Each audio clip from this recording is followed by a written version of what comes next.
FII em foco de hoje é o INLG 11. Esse é um fundo imobiliário de logística da Interasset. Ele surgiu lá em 2019, portanto já tem um bom histórico e o fundo cobra uma taxa de administração de 0,46% ao ano, é uma taxa bem baixinha. Isso já engloba administração, gestão, custódia, tudo. É um custo bem baixo. Será que o NLG é uma oportunidade de investimento nesse momento, visto que ele tem um valor patrimonial de R$ 100,42 e se a gente for olhar o preço dele hoje, ele está sendo negociado a R$ 74,96. Isso dá um desconto de 25%, o PVP dele está 0,75. Ou seja, seria 25% de desconto para comprar um fundo imobiliário que atualmente tem quatro imóveis, né? 4 ativos. Aqui já é um ponto. Quando você tem só 4 ativos, você querendo ou não, vai ter uma concentração e a concentração maior dele é de 46,7% em um empreendimento lá em Viana, no Espírito Santo. E a segunda maior exposição é em Contagem, de 25,8%. Mas, apesar de serem 4 empreendimentos, são 14 galpões logísticos, afinal eles são modulares, ou seja, eles conseguem ir modificando os espaços à medida que o inquilino tenha uma demanda por um espaço ou maior ou menor. E nesses 14 galpões são 35 clientes, então em número de clientes e em número de galpões está muito bem diversificado. São 4 estados, eles têm São Paulo, Minas, Espírito Santo e Rio de Janeiro. Qual é a qualidade desses ativos? Eles trazem pra gente aqui alguns diferenciais técnicos. Eles oferecem lá nos galpões portaria blindada, isso é importante, né? Afinal, é Brasil, tudo oferece um risco, então isso aqui com certeza já agrega valor. Operação modular, como eu falei, né, permitem uma melhor negociação comercial e rápida absorção. Afinal, se o inquilino quer 10 mil metros, 20 mil metros, não, cara, 50 mil metros, o fundo tem essa disponibilidade, né? Então ele consegue locar mais rápido. Diversificação geográfica, como eu já mostrei, pé direito diferenciado.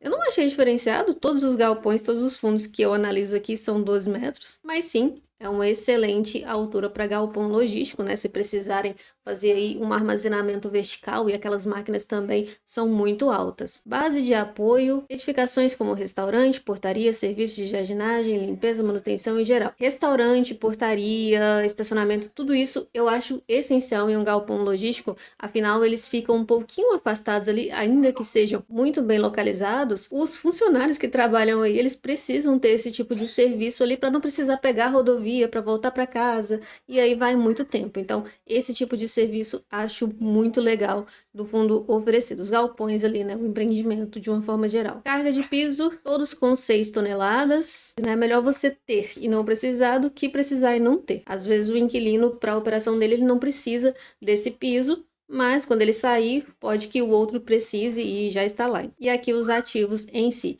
Num outro vídeo que eu fiz do INLG, eu falei que eles não traziam pra gente quem eram os inquilinos, mas alguém aqui nos comentários, algum inscrito me falou que sim, que tinha.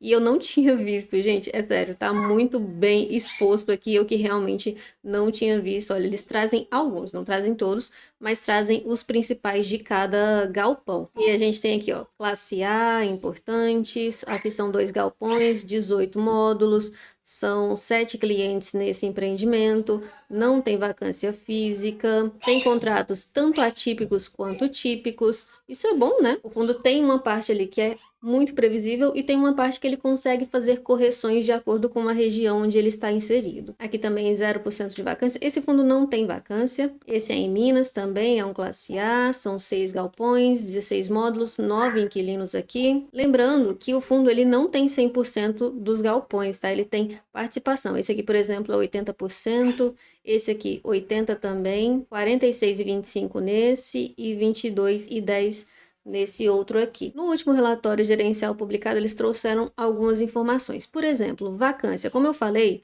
0%, eles não têm vacância. Eu achei algo muito interessante, que são esses gráficos de taxa de ocupação que eles trazem pra gente. Olha só, em um mês estava 100%, no outro já caiu para 51%, no outro mês já diminuiu bastante a vacância e 2 meses depois 100% de locação. Olha outro exemplo, um mês caiu, no outro mês já 100%, um mês caiu, no outro mês já 100%. o mesmo aconteceu aqui. Aqui foram 3 meses para recuperar totalmente, mas isso mostra que tem uma recuperação muito rápida. Essa questão do galpão modular é muito importante e a gente vê isso acontecer aqui na prática no INLG. O inquilino, ele tem uma demanda, às vezes ele vai olhar um galpão, não, é muito para mim, eu não preciso disso tudo, não é que eu não quero, é que eu não preciso. Então, o fundo, ele pode oferecer para ele, não, olha, vamos negociar aqui, você quer tanto? Então vamos fazer tanto. E aí, em um galpão, já consegue colocar 5, 6 inquilinos. Sem contar que as regiões também ajudam, né, para essa absorção rápida. Outro dado que eu separei para comentar é a inadimplência. Hoje, essa inadimplência é de 8,5%. No mês anterior era de 4,4%, eu baixei o relatório e conferi. Isso dá um aumento de março para abril de 93,18%. Dobrou a inadimplência. Só que aqui eles trazem para a gente, no mês houve atraso do pagamento de 5 locatários, sendo que 3 deles já quitaram as suas dívidas no início de maio. Então, 3 já estão tranquilos. E outro gráfico que eu também achei bem interessante nesse relatório, inclusive eu gosto bastante desse relatório do Inter. Já deu para perceber, né? Já elogiei umas 3 vezes só aqui. Aqui, o gráfico de inadimplência. Percebam que todos os meses tem inadimplência, sendo que alguns são maiores, né? A inadimplência de 11% é preocupante, e esse mês 8,5% frente a 4,4%. Olha, tinha aqui e eu fui baixar o relatório, eu percebi isso. Mas o que eu quero mostrar aqui, a inadimplência, ela acontece. É um fundo imobiliário que tem mais de 30 inquilinos, como eu mostrei, são 35, né? Então, é natural que isso aconteça, é igual fundo de shopping, tem muito inquilino, sempre vai dar algum probleminha, alguém vai atrasar. E outra coisa, eu li isso em um outro relatório que eu nem me lembro, falando que o inquilino ele tinha o fechamento de mês, uma data posterior do fechamento de mês do fundo. Então, sempre dava esse probleminha de atraso, porque as datas não batiam entre elas. Mas o que eu quero dizer é, a inadimplência, ela é normal. A gente que investe em fundos imobiliários, a gente tem que estar preparado para essa questão de inadimplência. A partir do momento que você tem um imóvel e ele depende do inquilino, uma hora a inadimplência vai acontecer, a vacância vai acontecer, tá? A gente só tem que observar se ela está em níveis controlados.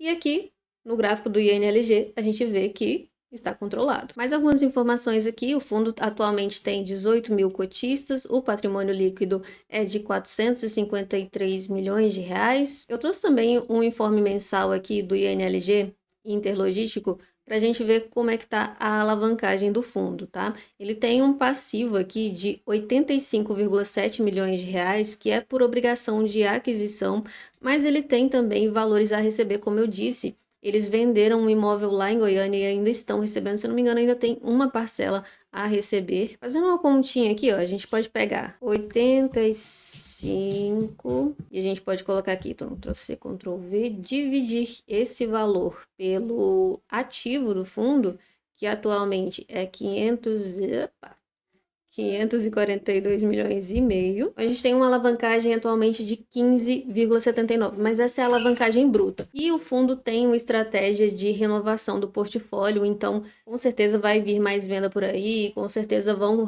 comprar algum imóvel, vai depender muito das oportunidades que acontecerem, né? E agora vamos falar do resultado e do cálculo do preço teto. Se você ainda não curtiu esse vídeo, aproveita para fazer isso agora, vai me ajudar bastante aqui no canal. Também me fala nos comentários se você gosta do INLG 11, se você investe. Eu me surpreendi bastante no último vídeo que eu fiz, porque muita gente se interessa por esse fundo, eu quase não ouvia falar nele e apareceram muitos investidores aqui. Fiquei até contente com isso. Eu sempre gosto quando eu faço vídeos de fundos assim que não são tão badalados, né, tão conhecidos, e eu encontro os investidores deles e eu acho bem legal. Vamos de resultados então. Em abril, o resultado total foi de 6,4, mas de receita imobiliária mesmo, de locação, foi 2,3, bem condizente com os meses anteriores, hora mais, hora menos. E o fundo teve uma parcelinha aqui de venda de imóvel, por isso o resultado teve uma alta gritante assim, né? Mais um pouquinho de receita aqui. E eu separei pra gente o total das despesas divididos pela receita imobiliária é de 9,45%. Isso é um pouco perigoso, né? Tá um pouquinho alto. Mas eu faço essa análise bem conservadora, que é pegar a despesa total e não só a operacional, e dividir somente pela receita de locação, tá? Se eu considerasse, por exemplo, receita financeira e até mesmo receita não recorrente, aí com certeza seria um valor bem menor. Então o fundo fez um resultado aí de 6,1 milhões de reais e distribuiu 3,5%, o equivalente a 78 centavos, bem maior do que o do mês anterior, que foi 72 centavos. Eles trouxeram pra gente aqui nos últimos 12 meses as receitas de locação, que facilitou bastante. Eu dividi esse número pelo total de cotas e o resultado foi de R$ 7,11 já distribuídos, e dividindo por 12, né, deu 59 centavos. Quer dizer que o fundo tem um recorrente só de receita, sendo muito, muito, muito conservadora, só de receita de aluguel, 59 centavos. Se a gente jogar esse valor na minha planilha de preço-teto, que eu vou disponibilizar para vocês, dá uma olhadinha aqui na descrição, se eu lembrar também vou deixar nos comentários. Eu coloquei aqui, rendimento 59 centavos e peguei a taxa do tesouro, deixei separadinho. Eu peguei de 2029 porque eu costumo vender as minhas cotas, então... Bom, mas se vocês quisessem pegar outras também, é só pegar o valor da taxa e colocar aqui.